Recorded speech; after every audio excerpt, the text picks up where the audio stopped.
그야말로 너무나도 충격적인 사건이 벌어졌습니다. 김묘성 기자님. 네, 그렇습니다. 바로 어제입니다. 대전의 한 초등학교에 다니던 8살 김하늘 양이 있었습니다.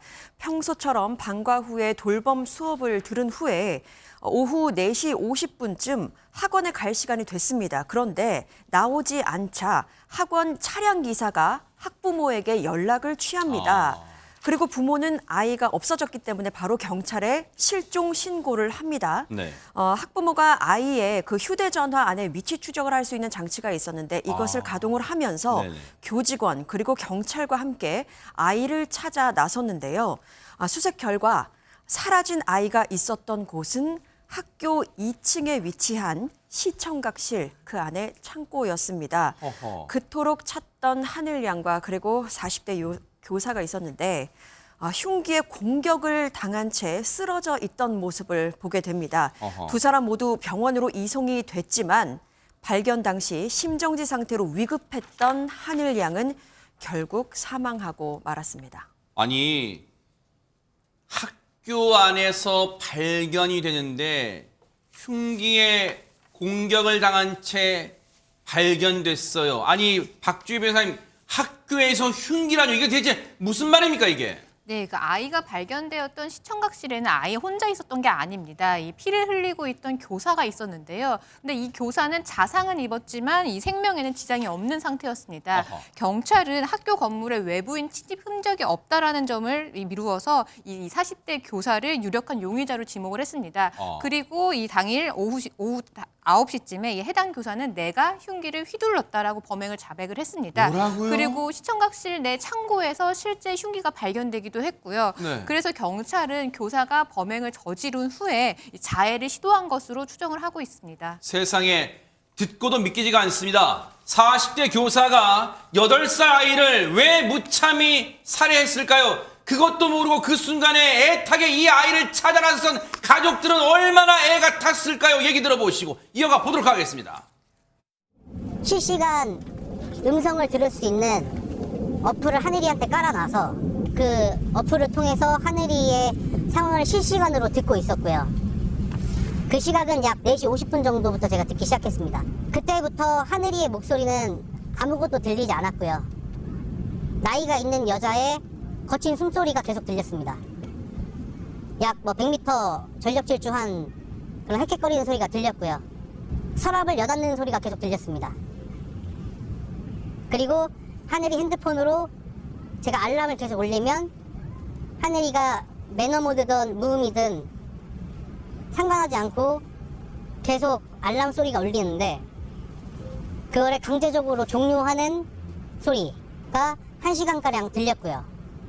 그 와중에 저희 어머니가 어떤 여성한테 말을 하는 소리를 들었습니다. 혹시 거기 애기 있어요? 그 여자분은 없어요 라고 대답을 했습니다. 너무 깜깜한 비품 창고다 보니까 어머니가 플래시를 켜서 보니까 아이의 가방과 물통을 확인하고 그 여자가 피범벅이인 상태를 확인했습니다. 그 다음에 문을 막고 저한테 전화를 하신 거고요.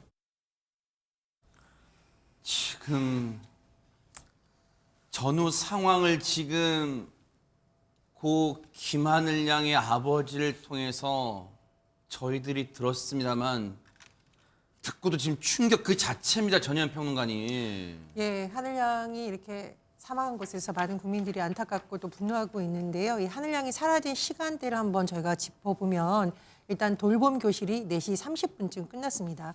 오후 4시 30분에 끝나고 학원차를 타지 않아서 사라졌다라고 여길 수 있는 시간대가 10분에서 20분 정도 간격이 있었고 결국 그로부터 1시간 뒤인 5시 50분경 하늘 양이 발견이 된 곳은 바로 시청각실한 창고인데 이곳이요 돌봄 교실과 불과 10m에서부터 20m밖에 떨어지지 않은 곳입니다.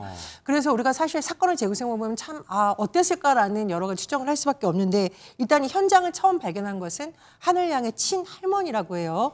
할머니가 아이를 막 찾아다니다가 돌봄 교실 옆에 시청각실 창고문을 열고 들어갔는데 깜깜한 장소에 어떤 성인이 피를 흘리며 쓰러져 있었는데 자세히 보니까 손녀의 가방, 물통이 있었고 바닥에는 이제 피가 한건한 상태인 거죠. 세상에. 그래서 일단 이 할머니가 이 성인에게, 그러니까 가해 교사죠. 우리 애 어디 있냐라고 물었더니 이 가해 교사는 그때까지도 모른다, 없다라고 말을 했다라는 잡아뗀 겁니다. 거잖아요, 지금. 그렇습니다. 뭐 정말 1분 1초가 정말 소중했던 시간인데 경찰과 가족들이 시청각 사실로 몰려오는 사이에도 이 교사가 창고문을 잠궜어요.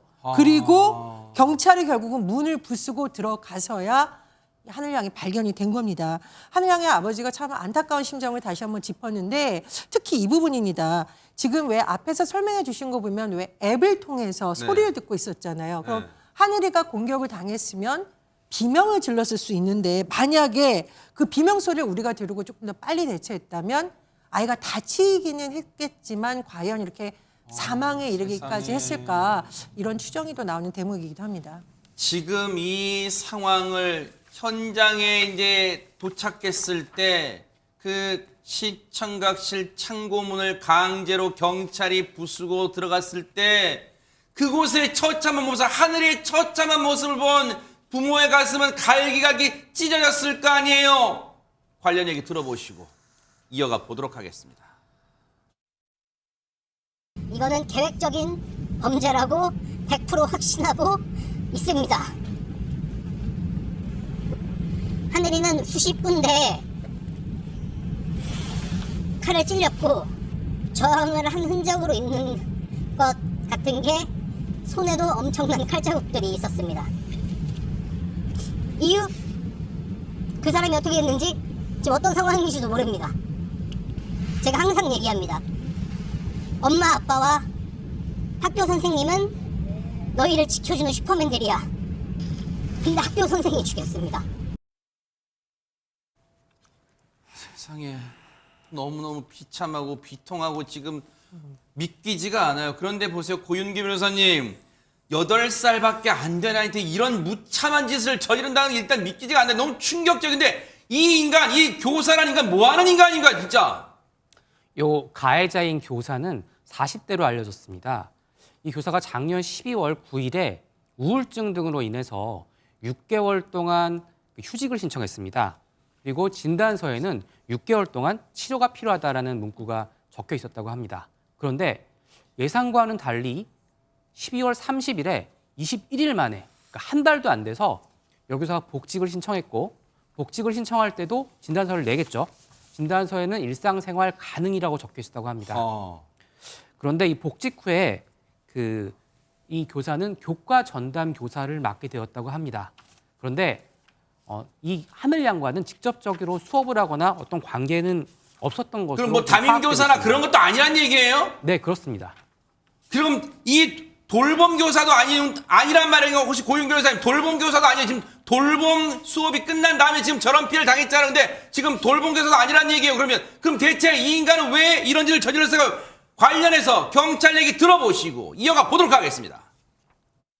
범행 당일날 진술입니다. 학교 근처 마트에서 칼을 구입했다. 3층 교무실에 있기 싫어서 잠겨있는 시청각실을 열고 있었다. 시청각실 바로 앞에 있는 돌봄 교실에서 학생들이 수업을 마치고 갈 때 어떤 아이든 상관없다. 같이 죽을 생각으로 맨 마지막에 가는 아이에게 책을 준다고 시청각실에 들어오게 하여 이 어처구니 없고 기가 막히고 오싹한 소름 끼치는 진술을 박성배 변호사님 경찰한테 태연하게 아니 아무 죄 없는 애가 돌봄 수업을 마치고 나오는데 이 범행 대상으로 삼았다는 거 아니야 진짜. 이 사건을 바라보는 국민들은 혹시 이 사건에서 피의자에게 심신미약 감경이 적용되지 않을까 걱정하시는 분들도 많을 것 같습니다. 그렇지만 심신미약이 적용될지는 아직까지는 상당히 불분명합니다. 우울증은 범죄 원인이 될 수 없고 우울증을 앓았다는 전력만으로는 심신미약이 인정되지 않습니다. 향후 수사와 재판 과정에서 심신미약 사유가 있는지는 더 따져봐야 되겠습니다만 이릉 이 사건은 별다른 이유 없는 무작위 살인 유형이라 보통 동기 살인보다도 훨씬 더 중하게 처벌되는 비난 동기 살인 유형입니다. 통상의 보통 동기 살인 유형과는 그 처벌 수위가 차원이 다른데 최하 20년 이하의 징역일 뿐만 아니라 상황에 따라서는 무기징역 선고도 충분히 가능한 사안이라고 할 수 있습니다. 지금 잠깐 놔둬보세요. 경찰 진술한 거 이 앞에 장을 보여주세요. 이게 사람 입에서 나오는 얘기예요. 2018년부터 우울증 치료를 받았대요. 우울증 치료를 받는다고 다 이런 짓을 합니까? 그런데 복직 후에 지난해 12월 30일 날 6개월 휴직 신청한 뒤 21일 만에 복직한 다음에 3일 후 복직한 다음에 사흘 후에 3일 후에 짜증이 났답니다. 근데 그 짜증이 이유가 교감이 수업을 못 들어간다는 이유로 짜증이 났죠. 근데 그렇다고 세상에 박선배 변호사님, 세상에 죄 없는 아직 세상에 꽃을 피워보지 못한 이 아이를 범행 대상으로 삼아 자기가 경찰한테 그랬잖아요. 너무너무 짜증나니까 그냥 아무나 같이 죽어있다는 생각으로 했다는 거예요. 그럼 이거 분명한 계획범죄 아니에요? 어떻습니까? 하늘양 아버지는 그 시간에 하늘이가 혼자 있는 것을 알고 있고 범행 장소가 시청각실 창고임을 봤을 때 완벽한 계획범죄라고 주장하고 있습니다. 물론 피해자가 특정되지 않아도 계획범죄는 성립함으로 충분히 가능한 주장이라고 할 수 있습니다. 여기에 흉기를 사전 구입한 정황까지 덧대어 본다면 계획범죄가 인정될 가능성도 충분히 고려해 볼 수 있습니다. 그렇지만 아직까지는 단정하지 못합니다. 무엇보다 범행 동기와 경위 자체가 상당히 불분명한 상황이고 이 사건의 경우에는 이미 피해자가 범행에 취약합니다. 그 자체로 상당히 중한 양형 사유가 존재하는데 여기에 계획적 범죄가 인정된다면 이때는 무기징역 선고 가능성이 상당히 높아지는 상황이라 향후 계획범죄 여부도 충분한 수사가 이루어져야 할 것으로 보입니다. 너무너무 충격이 지금 충격이란 말밖에 안 나옵니다. 그런데 지금 경찰의 초동 수사를 이 내용을 보니까 전혜연 평론가님, 이 끔찍한 사건을 막을 수 있었던 기회가 있었던 것은 지금 전해지고 있는데요. 예, 너무너무 좀 안타까운 일인데 이 가해 교사의 폭력적인 성향이 사실 이미 수차례 드러났었기 때문에 조금 더 일찍, 조금 더 단호한 조치가 취해졌더라면 어땠을까 이런 말이 나오고 있는 겁니다. 자, 사건이 일어난 날이 10일이에요. 근데 네. 불과 며칠 전인 5일 어떤 일이 있었냐면요. 이 가해 교사가 컴퓨터를 파손하는 일이 있었는데 다른 이유가 아니라 업무 포탈이 빠르게 접속이 안 된다라고 하면서 컴퓨터를 부쉈다는 겁니다. 그리고 그 다음 날인 6일에는요. 어두운 곳에서 이 사람이 혼자 앉아 있으니까 동료 교사가 가서 우리 같이 퇴근할까요? 대화 좀 할까요? 라고 했더니 내가 왜 불행해야 돼? 라고 하면서 본인에게 말을 건 동료 도사의 팔을 꺾는 난동을 부렸습니다. 그래서 학교 측에서요. 도저히 안 되겠다. 휴직을 권고를 했는데 그럼 학교 측에서 끝난 것도 아닙니다. 교육지원청에 이 사실이 7일 날 보고돼서 10일 장학사 2명이 파견돼서 도저히 안 된다. 해당 교사 분리 조치하라고 권고를 했는데 바로 이날 오후에 범행이 일어났습니다. 세상에 보세요. 지금 이 가해 교사는요. 평소에도 주변 분들이 볼 때 일단은 조금은 정서적으로 불안정한 증세가 있다는 걸 쉽게 알 수가 있잖아요. 보세요. 업무 포털이 빠르게 접속이 안 된다면서 컴퓨터를 때려 부순다고요? 그 사람이 할 짓이에요. 정상적인 사람이 할 짓이에요, 그게? 그리고 동료 교사가 친절하게 같이 다가가고 싶어서 퇴근 같이 할까요? 라고 물으면 그냥 싫으면 싫다. 먼저 가세요 하면 그게 맞잖아요. 상식이 맞잖아요. 근데 그 동료 교사한테 먼저 한다는 말이 왜 자기 자신이 왜 내가 불행해야 돼? 라고 외치면서 그것도 모자라 그 같이 퇴근할까라고 제안했던 동료 교사의 팔을 비트는 게 이게 정상적인 거예요? 그 사람이 할 짓입니까? 관련해서 지금도 믿기지 않고 충격 속에 빠져 있을 고 김하늘 양의 아버지 얼마나 지금 이 아이를 지금도 눈에 선할 거 아니에요. 관련 얘기 들어보시고 이어가 보도록 하겠습니다.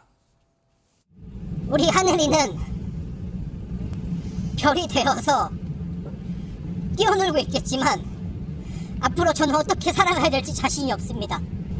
제2의 하늘이가 나오지 않을 수 있도록 대한민국에서 이런 일이 발생되지 않도록 간곡히 정말 간곡히 부탁드리며 기자님들의 능력으로 별이 된 하늘이 사랑해라는 마지막 문구를 넣어주시면 정말 감사하겠습니다.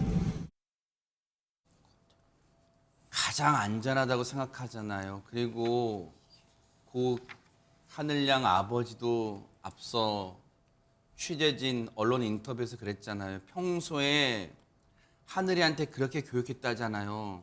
선생님 말씀 잘 들어야 돼. 학교에서 선생님은 너희들을 지켜주는 슈퍼맨이야. 그러니까 선생님 말씀 잘 들어야 되는 거야. 그렇게 믿었던, 그러니까 그런 슈퍼맨이라고 생각하고 선생님들 말을 다 복종했고 믿었고 신뢰했던 하늘이한테 이런 일을 할 거라고, 그 교사가 이런 일을 할 거라고 책 줄게 일로 와 유인했을 때 설마 하늘이가 그걸 생각했을까요? 상상이나 했을까요? 이 인간이 그런 범죄자가 될 거를 생각이나 할 수 있었을까요? 어른 말만 믿었던 하늘이가 무슨 죄입니까? 세상에. 너무너무 안타까운데 김묘성 기자님, 지금 저희도 분통이 터지고 억장이 무너지는데 고 김하늘 양 부모님은 지금 어떨까요? 지금 그리고 할머니 마음은요 지금. 네, 어떻게 그 가족들의 슬픔을 저희가 헤아릴 수 있겠습니까? 너무나도 마음이 먹먹해지는데요. 김하늘이라는 이름을 할아버지께서 첫 손녀에게 지어준 이름이라고 아우, 세상에. 합니다. 사랑과 축복의 의미를 담았고 하늘을 초점을 두고 살아라라는 깊은 뜻을 갖고 있다고 하는데요. 아우, 세상에. 또 친할머니께서는 가장 먼저 가족 중에서 발견한 사람이잖아요. 그러다 보니까 너무나도 충격을 크게 받으셔서 아직도 하나도 실감이 안 나는 상태이고 심지어는 하늘이가 금방 할머니하고 뛰어올 것 같다라면서 애통한 마음을 전하기도 했습니다. 그리고 하늘양의 아버지 같은 경우에는 얼마나 그 고통이 크겠습니까? 그럼에도 불구하고 앞서 보셨던 것처럼 그렇게 언론 대응도 하고 있고 사고 수습을 위해서 안간힘을 쓰는 모습을 보이고 있는데 게다가 또 남은 가족들을 다독이고 있는 것으로 보입니다. 하늘양의 아버지는 옆에서 울고 있는 아내에게 검시하는 것을 보면 트라우마가 남는다고 하니까 보지 말자. 예쁜 모습만 기억 속에 간직하자라면서 다독이고 있고요. 세상에. 또 하늘양의 동생이 있다고 합니다. 어머나. 둘째 딸에게는 언니가 지금 영양주사를 맞고 갈 거니까 세상에. 조금만 기다려라면서 아직은 이 아픈 소식을 전하지 못하고 있는 상태라고 합니다. 아유, 어떡합니까? 세상에. 나중에 너무 걱정되는 게 이 둘째 하늘양의 동생이 세상에 생각만 해도 너무너무 가슴 아파. 이 동생이 나중에 알게 될 거 아니에요. 세상에 너무너무 비통하고 진짜 안타깝습니다. 박주희 변호사님, 세상에 어떻게 이런 일을 막을 수는 없는 거예요. 외부 침입자도 아니고 교사였단 말이에요. 교사 진짜. 네, 그러니까요. 이 사건을 접하고 슬픔도 슬픔이지만 화나시는 분들이 더 많으실 거예요. 그러니까요. 말씀처럼 가장 안전해야 될 공간인 학교에서 교사에서 아무런 죄 없는 아이가 이런 사고가 발생했다라는 거에 대해서 더할 분노가 치미는데요. 그러다 보니까 사실은 이 학생들과 학부모들의 불안과 이 안타까움은 더할 수밖에 없습니다. 더구나 이 해당 학교, 이 사건이 발생한 학교의 학부모들은 아이를 어떻게 학교를 보낼 수 있겠느냐라고 하면서 굉장히 불안감에 떨고 있다라고 합니다.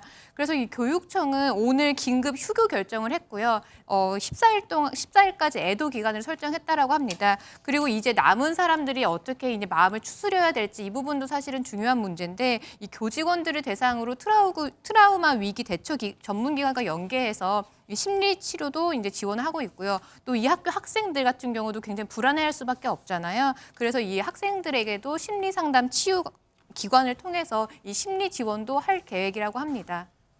혹시요, 박선배 변호사님, 하늘이가 자신의 이름처럼 할아버지가 사랑스럽게 지어준 이름처럼 원통하게도 지금 하늘나라로 갔는데 지금 이런 걸 우리가 논의한다는 게 무슨 의미가 하늘이한테나 또 하늘이 부모님, 할아버지, 할머니한테 의미가 있겠습니까만 그래도 제가 궁금하고 분노가 치밀어 도저히 안 여쭤볼 수가 없어요. 저 가해 교사 신상을 만천하에 공개할 수는 없는 겁니까? 신상 공개 가능성은 높은데 무엇보다도 피해자 측 의사를 상당 부분 고려할 것으로 보입니다. 일단 경찰이 신상 공개 정보 심의위원회를 열 것으로 보이고 그 과정에서 범행의 잔혹성뿐만 아니라 국민의 알 권리 보장을 위해 기존 사료에 비교해 보았을 때 신상 정보 공개 가능성의 필요성은 상당히 높아 보입니다만 이 사건의 경우에는 가해 교사뿐만 아니라 이 가해 교사가 공개될 경우에는 상황에 따라 특정한 학교, 나아가서 피해자를 둘러싼 여러 인물들의 신상도 동시에 공개될 가능성이 있어서 그럼에도 불구하고 가해 교사의 신상을 공개할지 여부에 대해서 피해자 유족에게 진지하게 묻고 답을 듣는 과정, 그 답이 신상 정보 공개 과정에서 결정적인 요인이 되지 않을까 예상해 봅니다. 앞서 김하늘 양 아버지가요, 언론과 취재진에게 당부한 말 여러분도 들으셨죠? 뉴스파이터도 그 당부를 따를게요.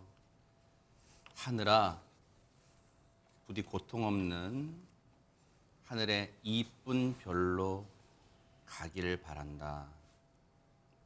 정말로 고통 없는 하늘나라에서 정말 활짝 웃고 있기를 바랄게. 너무너무 고통스러웠을 텐데 하늘나라에서 편히 쉬길 뉴스파이터가 진심으로 바랄게. 너무너무 비통하고 안타깝습니다. 반드시 이 가해교사 법이 최대한 내릴 수 있는 무거운 형량 내려지기를 뉴스파이터가 눈 부릅뜨고 지켜보도록 하겠습니다.